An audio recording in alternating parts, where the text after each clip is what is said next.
de l'esclavage du millénaire à la souveraineté individuelle.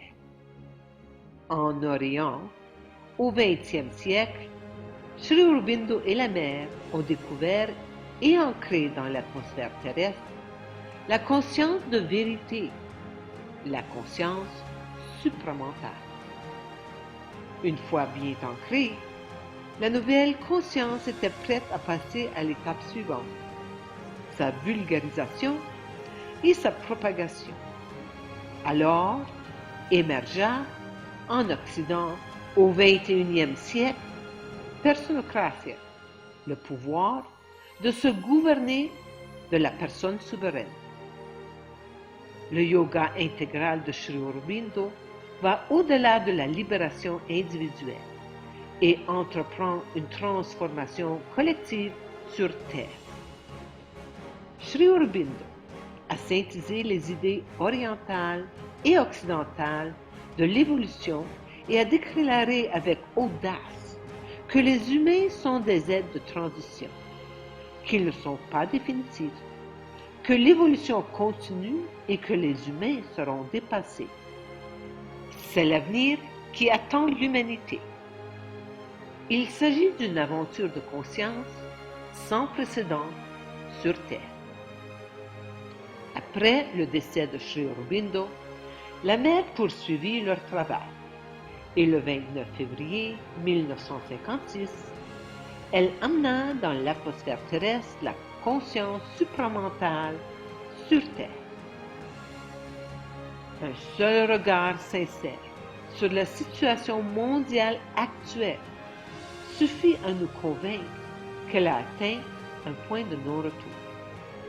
L'humanité se dirige vers une impasse monumentale. Cessons de répéter de vieux modes de fonctionnement inefficaces et souffrants. Le moment est venu de rêver très fort à la prochaine étape, la nouvelle espèce divine, et de modifier notre façon d'être et d'agir en conséquence. Notre destin nous appartient. À nous de choisir et de créer le paradis sur Terre.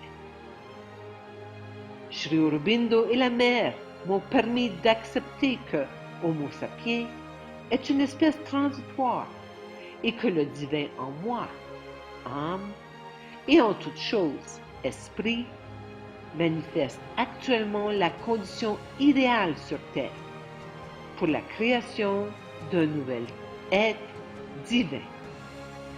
Nous sommes au milieu de cette période charnière où l'ancien monde est encore apparent, alors que la nouvelle matière divine grandit au sein de nos corps mêmes.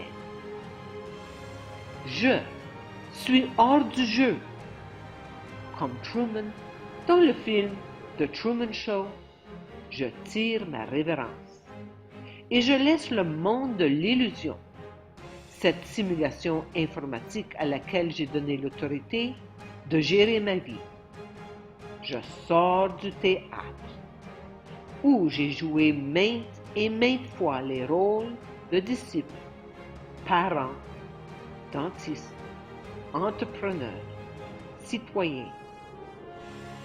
Aujourd'hui, je me consacre pleinement et sans limite à diffuser la souveraineté individuelle, la conscience de vérité que j'éprouve depuis 22 ans.